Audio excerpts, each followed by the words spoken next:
السلام عليكم ورحمة الله وبركاته. ازيكم عاملين ايه؟ يا رب تكونوا كلكم بخير وفي احسن حال. انا النهاردة عند ماما هنعمل فراخ مشوية وهنعمل محشي. هنصور معاكم كل حاجة خطوة خطوة. اول حاجة جبنا الفراخ، غسلناها كويس بالملح والخل ونقعناها فيها لغاية ما بقت بيضة ونضيفة بالشكل ده. تمام. المقادير اللي هضيفها للفراخ المشوية: طماطم وتوم وبصل وفلفل حامي على بارد، ده اختياري من عندك الحامي. هقطعه بالشكل ده. هنضربهم كلهم مع بعض في الكبة او لو حابة في الخلاط، تمام، مفيش مشاكل، بالطريقة اللي تحبيها. انا اعمله في الكبة عشان خاطر مش عاوزاه ناعم معايا، بحبه بيبقى مجروش شوية. تمام. ومعايا كمان شوية خل، وكمان هضيف علبة زبادي هتخليها تستوي وهتبقى طرية معايا، وشوية زيت عشان تتحمر. هتلاقيها تستوي كويس من الزبادي، يعني اساس الزبادي بيخليها معاكي تحفة. هضيف التوابل: شوية ملح وفلفل اسود وحبهان وشوية بهارات شوي، هتدينا برضو طعم الفراخ المشوية اللي بنجيبها من بره.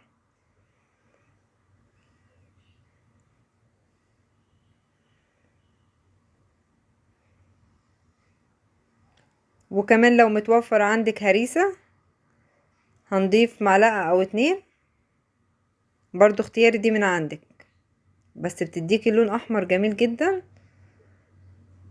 هتبقى حاجة كده مميزة.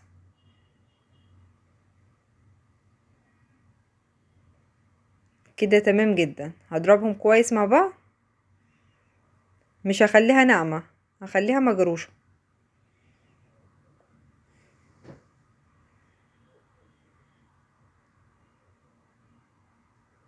تمام جدا. بعد كده هجيب الصينية اللي هشوي فيها على طول، عشان ما اعملش معايا مواعين كتير ولا بتاع. شايفين ده القوام جميل جدا. جبت الصينية اللي هشوي فيها وهتبل الفراخ على طول، حتى لو هتسيبيها ساعة ولا 2 في الصينية وتغطيها وحطيها في التلاجة مفيش اي مشاكل.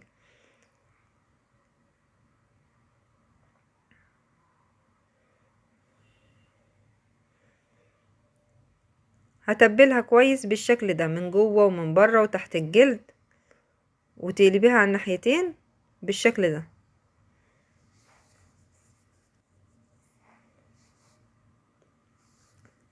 دي احلى تتبيلة للفراخ.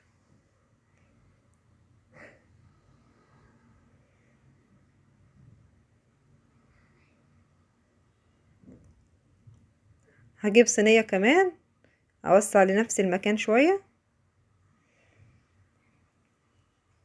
انتي طبعا اعملي الكمية المناسبة ليكي.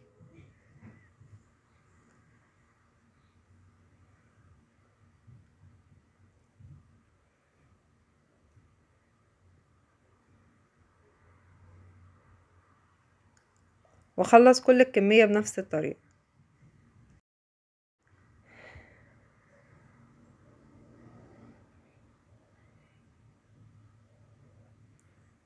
كل ما تسيبيها في التتبيلة دي تشرب منها وتبقى احلى. ممكن تسيبيها من بالليل لو فاضية، من بالليل لغاية الصبح تبقى حاجة حكاية معاكي. مستعجلة سيبيها ساعة ولا 2، كفاية عليها تشرب برضو من التتبيلة.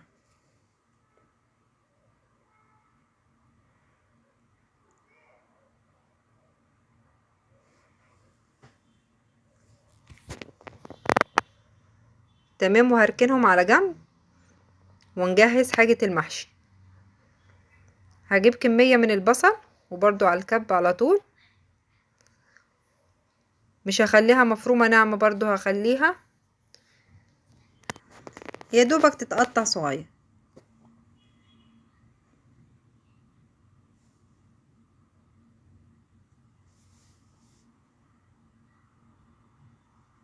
تمام جدا بالشكل ده، مش مخليها ناعمة. هروح على البوتاجاز واجيب حلة كبيرة وفيها شوية زيت محترمين، واضيف عليها البصل. شايفين الناحية التانية الحلة اللي شغالة دي فيها مية علشان خاطر هنسلق فيها الكرنب. ضفت هنا شوية ملح على البصل وهسيبها لغاية ما تدبل. هي كمية من البصل. وهاجي هنا ماما بتقطع في الكرنب، بتقطع الراس في النص وتفتح بالشكل ده. هي علشان كبيرة قالت تشيل منها كام ورقة، وفي النص الحتة الصغيرة اللي في النص بنحطها مرة واحدة، بنسلقها مرة واحدة، بس هي بتخف الورق شوية منها عشان يصغر حجمها.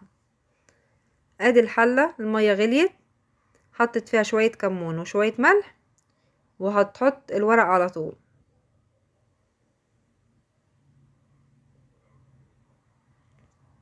طبعا عارفين الطريقة بيتسلق ازاي، مش بياخد دقيقتين على النار. وانتي بقى بتاخدي بالك، بتشوفيه بيبقى ليكي عين وتشوفيه اتسلق معاك ازاي.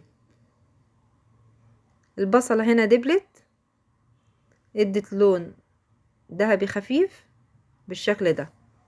محضرة عصير الطماطم،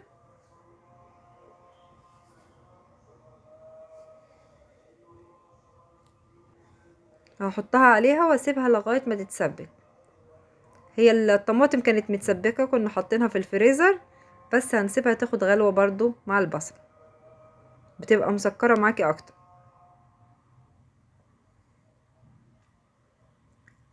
بعد ما اتسبكت معايا شلتها من على البوتاجاز، هضيف لها الخضرة وهي سخنة كده، بتدينا ريحة حلوة.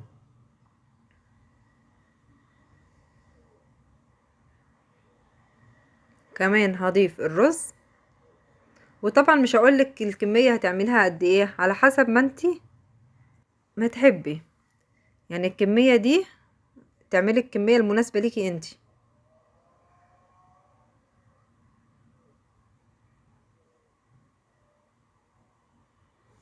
تمام، ونقلبهم كويس مع بعض.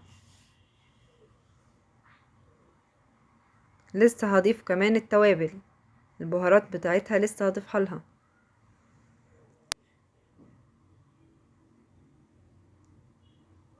هتشوفي الملح وتظبطيه، وهتضيفي شوية حبهان، شوية فلفل اسود، شوية بهارات محشي، شوية كزبرة. هي بتحب التوابل الكتير الصراحة، بتبقى حاجة كده تحفة. وشوية كمون. هنتبلها كويس جدا ونقلبهم مع بعض.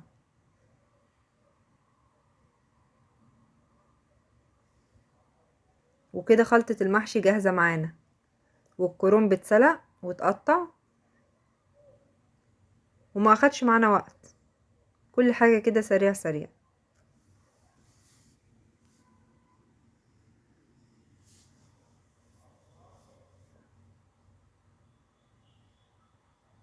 هضيف لها كمان معلقة صلصة، هتخليها حمرا وحلوة معانا.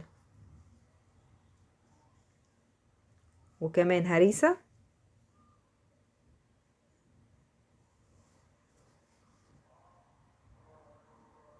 شايفين بقى لونها عامل ازاي؟ جميلة جدا وريحتها تحفة.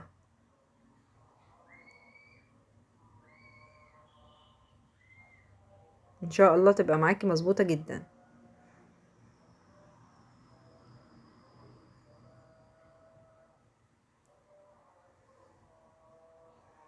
هنا ماما كانت بتلف في المحشي بالشكل ده. طبعا سهل مش صعب، كلنا طبعا بنعرف نعمل الكرنب، مفيش حاجة صعبة معاكم ان شاء الله. هنا عملناه في صواني وحطينا له الشوربة، ويطلع معاكي احلى محشي وبالهنا والشفا.